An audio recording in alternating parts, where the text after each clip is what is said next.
Om,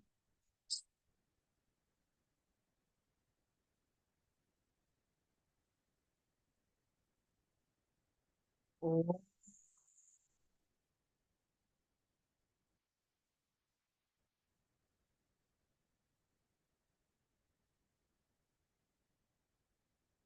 Om.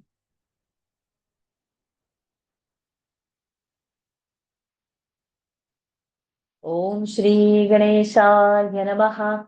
Om Shri Saraswatyai Namaha. Om Shri Gurubhyo Namaha. Samasta Jana Kalyani Niratam Karunamayam Namami Chinmayam Devam Sadgurum Brahma Vidvaram Sadgurum Brahma Vidvaram Yo Antah Pravishya Mama Vacham Imam Prasuptam Sanjeevayatyakhil Shakti Dharasvathamna Amnyamsha Hastacharana Shravanatvagadin Pranannamo Bhagavate Purushaya Tubhyam Pranannamo Bhagavate Purushaya Tubhyam Samacharana Sarojam Sandra Neelambudabham Jaghana Nihita Panim Mandanam Mandanana Taruna Tulasi Mala Gandharam Kanjanetram Sadaya Dhavalahasam Vithalam Chintayami Vithalam Chintayami. Pranams to the Lord. Pranams to all the Mahatmas in tonight's Eknathi Bhagawat session. We are in chapter 10. We have seen first 45 Ovis. We have to start from 46th Ovi. O Uddhava, remember well that everyone must be always very alert in doing any action. Wise people know the signs of this alertness. 47. Duty or an action is of four categories: routine, occasional, selfish, and purifactory. 48. Our attention must be acute while performing any of those actions. I'm going to tell you in a very novel way the key to do all actions properly. 49. The routine and the occasional duty must be performed. It should be done properly without desires for fruit. 50. As the routine activity increases, the occasional duties also increase, and when the selfish action increases, it becomes prohibited action.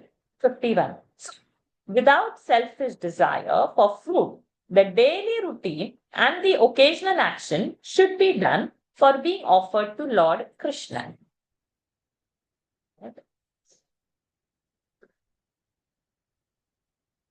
52.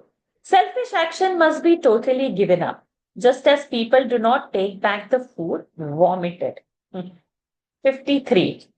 But the selfish action should be given up only when the first selfish desires in the mind are killed. It is not possible to give up selfish actions while passion and desire are still very strong in the mind. 54. It is the most ridiculous state of mind when a man has tremendous dormant urges of passions and only outwardly he makes a show of desirelessness. Oh, clever Uddhava, this cannot be called renunciation at all. 55. When desires become strong, even prohibited actions are committed. But when desires itself is killed totally, there is no likelihood that one will commit wrong actions. 56. When one is confronted with the necessity to commit wrong actions, one should get away from that place, shouting the name of Hari. Then such sins run away to all the quarters of the earth. To utter the name of Hari is equal to millions of purificatory rituals. 57. When there is great din of the name of Hari taken with love, sins are burnt. Prohibited actions attacks only the persons who are not devotees. It dares not touch the devotees. 58. The Lord protects his devotees. How can blemishes come near them? Therefore, the selfish and prohibited actions never come near the devotees. 59. Please do not reveal to anybody in the world who is not worthy The secret that by the uttering of the name of God, millions of purificatory rituals are done. 60. I have explained you how the selfish and prohibited actions should be renounced. And now I will tell you about the routine as well as the occasional actions. 61. The main effort in the spiritual way of life is to offer every routine and occasional duty to God, which cleanses the mind. 62. Some people say that to perform our own duty is fruitless. But those stupid people who do not know the sense of religion, essence of religion. To observe one, to observe our own religion and duty is a direct means of fulfillment of the aim of life, which is liberation. 63. When God is to be purified, it is to be subjected to, when gold is to be purified, it is subjected to heat of fire, and then only it becomes more shining. 64. Similarly, when a man offers his routine etc. action to me, that action is really worthy. But these foolish people do not know it, and therefore they are deluded in the matter of action. 65. It may appear to be difficult to mentally offer actions to me, but he who really loves me has his whole attitude offered to me. 66. He whose mind is surrendered to me has all his actions dedicated to me automatically. He is merged into me, though he does not actually say so. 67. The man who is sitting in chariot may be sitting still, but when the chariot moves, the man also moves with it, though he does not walk himself. Similarly, the actions of the devotee automatically becomes an offering to me. 68. Becoming selfless, one should happily perform one's own duty. In that way, people go beyond the qualities of tamas and rajas and reach the supreme person by the help of sattvic quality. 69. One should recognize me as the root support of varna and ashram, class and personal stage in life. And according to one's own nature, only Lord Sri Krishna, myself, should be object of worship through the worship of family deities. 70. I am the source and base of the four castes. In the Purusha Sukta, it is said, Brahmins are his mouth, Kshatriyas are his arms, and etc. Similarly, the stages in life, example, bachelorhood, householdhood, dweller in the forest, the renouncer, the monk, are also born of me, which fact is emphasized by the Vedas. 71. Duties both male and female, and the family tradition of the worship and code of conduct are all supported by me, and I am the house where all these reside. While doing any action, thought should be held as the base. 72. O Uddhava, listen to the secret of this. I preside over every action, and while doing anything as duty, I should be the goal, the final goal to be reached. In the action also, one should see me as that very action. 73. When I am seen as the indestructible God in the beginning, the end, and the middle of all actions, as presiding in one's mind and heart, all actions are turned into non-actions. O Dhava, this should be perfectly understood by you. Anviksheta vishuddhatma dehinam vishayatmana Guneshu tattvadhyanena sarvarambha viparyayam. Meaning of the verses.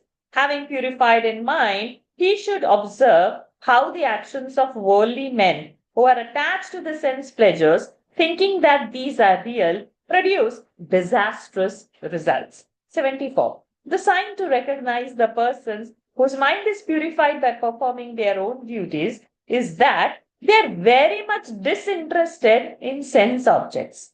75. They are not attracted towards pleasures, but there are many others who, by being slaves to the pleasures of the senses, look at all karmas, actions, in quite a wrong color. 76. Though lakes of water of mirage are full, it will not be possible to reap the crop of paddy or a banana arising in that water. Similarly, those who have their intellect directed only to the pleasures of senses will never pluck the fruits of self-bliss. 77. Just see how these people at the beginning of their actions declare their purpose in performing their worships or actions as for the welfare of their own life, and attainment of desires, or for well-being, for gain of money and grains, etc. 78. As this is the purpose of their intended actions, these actions are not proper and good. By the seemingly ordained duties, they wish always to fulfill the aspirations for worldly comforts and pleasures. 79. If one tries to milk a bull, not a spoonful of milk can be got. Similarly, if efforts are made only for the gain of what the mind desires, one will never get the bliss in the Atman. 80. Such activity is not action and it does not result in any attainment. It is fraught with calamities and wrath of the gods. 81. Stupid people think that the rituals and yajnas are the best actions because they give worldly and heavenly pleasures and foolishly undertake lot of troubles and misery. 82. Persons who know all the three Vedas and have become skilled in the yajna rituals desire for heavenly joy and pleasures. Actually, they fall down towards lower stages of life categories. 83. He who sees this as nonsense becomes shrewd enough to discard the heavenly pleasures as an insignificant grass blade, finds himself endowed with the rare quality of ascetic disinterest in all objects, which always resides in the house of his mind. 84. He is the maternal home of desirelessness, the rest house of the quality of rest, and the quality of discriminatory wisdom is as it manifests in the body of that man. 85. When one sees with such acute discernment and discretion, all the worldly objects, including the heavenly pleasures, are seen evidently as useless and unreal. Oh, Dhava, the greatest devotee of the world, I shall now tell you about the unreal nature of things. Please pay attention. Suptasya vishayalokaha dhyayato va manorathaha nanatmakatvad vifalaha tatha bhedatmadhir gunaihi. Meaning of the verse. As the dreams of a sleeping person and the fancies of a person preoccupied in his reverie are of no substance or value, being of a diversified character, so is the notion of separateness produced by the gunas, illusory by nature. 86. To dream and to project some ideas are both the mental games. Dreams appear real when man sees them in his sleep, but they prove to be false when he is awakened. 87. Similarly, the mind adopts a stupid and a false fever by the force of desires and attachments to sense organs about the worldly comforts and heavenly pleasures. 88. The oyster shell is silvery bright and it is its natural luster. But a foolish, money-minded person thinks that there is a silver on that surface. Similarly, a man creates illusory differences by his desire to enjoy things in the world. 89. One experiences in one's dream that one is dying, but when one wakes up, one declares that it was a false thing. Similarly, when one realizes that one is Atman, but does not see birth or death.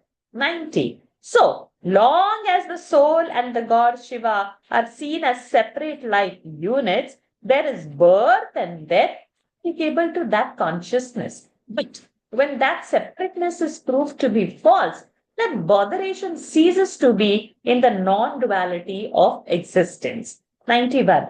How that division disappears and how one meets one's self shall be told by me now. There is a good means to achieve that state. Nivrittam karma seveta pravrittam mat parastyajet jidnyasayam sampravrittaha nadriyet karma chodanam. Meaning of the verse. My devotee should perform daily duties and occasional duties, but discard all selfish actions. If one is keenly interested in knowing about the Atman, he need not attend even to prescribed duties. 92. As there are many pollutants in the mind, there is apparent division So, purer and purer actions should be practiced in order to cleanse the mind. 93. The action, which is called the obligatory daily and occasional duties, is in fact free action. That is, action without circumference or limits of selfishness. The seeker should perform those duties with this attitude. 94. He who worships me must totally drop all selfish actions and should not harbor any desires in his mind. This is already told by me earlier. 95. When the strong intention of offering every action to me is the strength at the back of all activities, the pollution of the mind is quickly removed. 96. Eknath gives here an example. When a farmer reaps the crop, grains, and pays to the king the taxes which are due, not fearing the villains of the village, it is the nature of karma which is offered to the Lord Sri Krishna. 97. When the mind is clean, the man meditates on what is eternal and discards the worldly as well as heaven, the things which are not durable by the strength of his desirelessness. 98. Due to ascetic attitude, his life becomes pious by sattva quality, and then only his mind becomes capable of knowing anything about me. 99. When he meditates upon me, he forgets his desires and his anger. He's totally hungry for me, and he never remains without thinking about me even for a moment. 100. When a man has no liking or tendency to do anything, he should renounce all actions and plunge himself in the eternity of wisdom of Brahman. 101. If in the listening to and thinking about me, if my devotees are short of some intensity, etc., that does not prove detrimental to them because they are not slaves to karma and it is not compulsive thing to them. 102. What is the result of the performance of one's own prescribed duties? It removes the dirt from the mind. But as my devotee is purified by his devotion only, the duties performed by him do not bind him. 103. In short, my devotees are not affected by the laws of action. As they are perfectly engaged in my stories and songs of my praise, they are not bound by the actions. 104. Those who are keenly interested to know about me as the Brahman are not bound by action and its result. The main thing is that they are eager for knowledge of the Brahman. This is further explained by the Lord. Yamanam abhikshanam seveta niyaman matparah kvachit vadabhitnyam gurum shantam upasita madatmakam. Meaning of the verse. My devotee should practice austerities and observe the sacred vows too. He should serve his guru of tranquil mind who has realized me as identical with himself. 105. The code of conduct, that is non-violence, truth, etc., should be followed strictly in such a way that will not jeopardize the main routine of the obligatory duties. 106. When the disciple observes these vows, he becomes so refined that he loves his guru very earnestly and he begins to meditate upon him day and night. 107. That is because he knows that the Upanishads have proclaimed that without the grace of Guru, the knowledge of Brahman is impossible. 108. For example, even though we have eye, we'll not be able to see anything without the help of the sun and we'll be as blind as ever. 109. It is the fact that a boat takes us to the other shore, but though great pundits and righteous persons are sitting in the boat, it will not be possible to go to the other shore without the help of the boatman. 110. The soil is humid by rains and the warehouse is full of seeds. But if a wise farmer does not sow the seeds properly, it is useless to talk about crop. I think we can pause over here. Wow, such lovely verses, no? My God. So today, all of these actions, it's again the entire Gita only is coming. Karmanyevadhikaraste, everything. Ma phileshu tadachana. It is.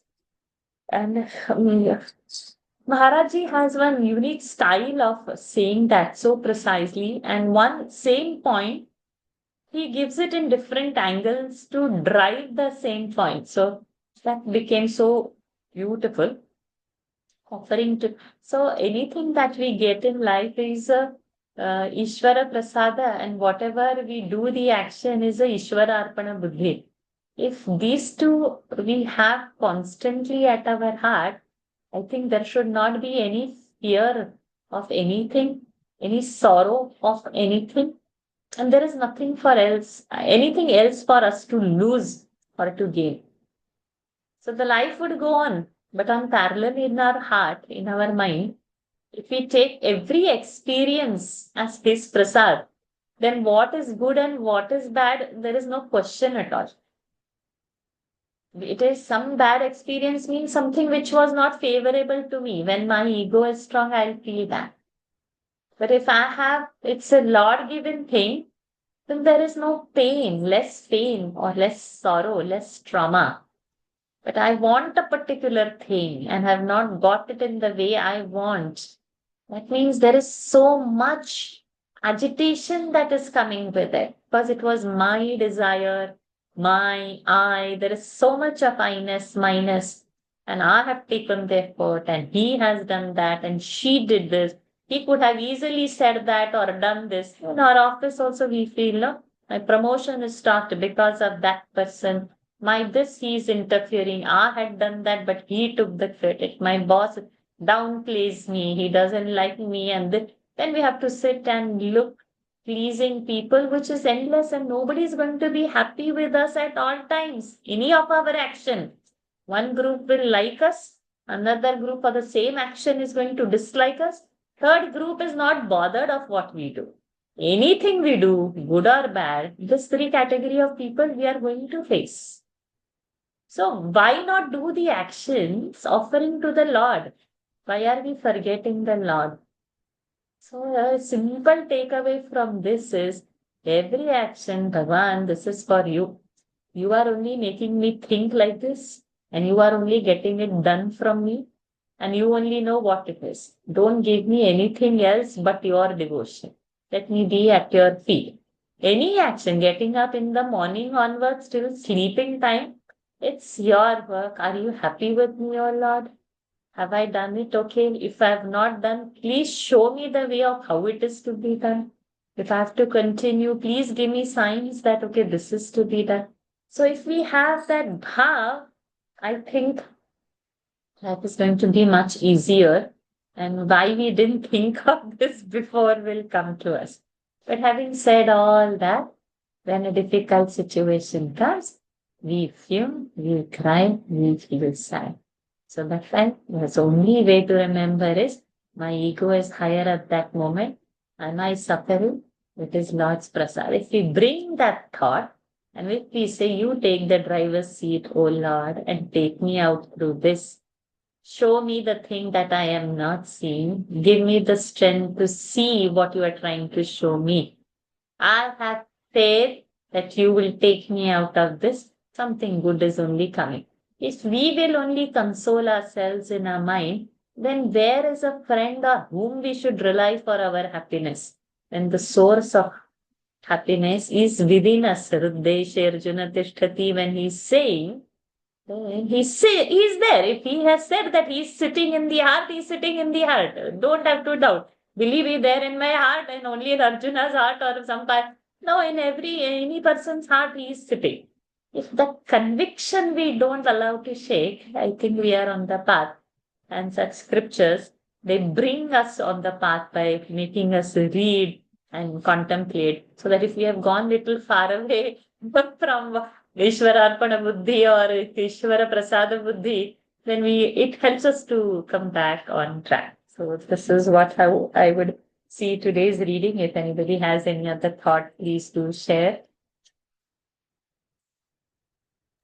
It also tells about the importance of the Guru, isn't it? He says that you may have eyes to see, but if there is no sun, you are not going to be able to see. Similarly, it is important that the Guru is there to lead you or to help you to understand the truth. Yes, okay. Ma'am, even I have noted that point, same point. Very beautiful, Padmaji. So nice, so nice. Good. So we continue to read from her tomorrow. Who wants to read tomorrow? 111 onwards.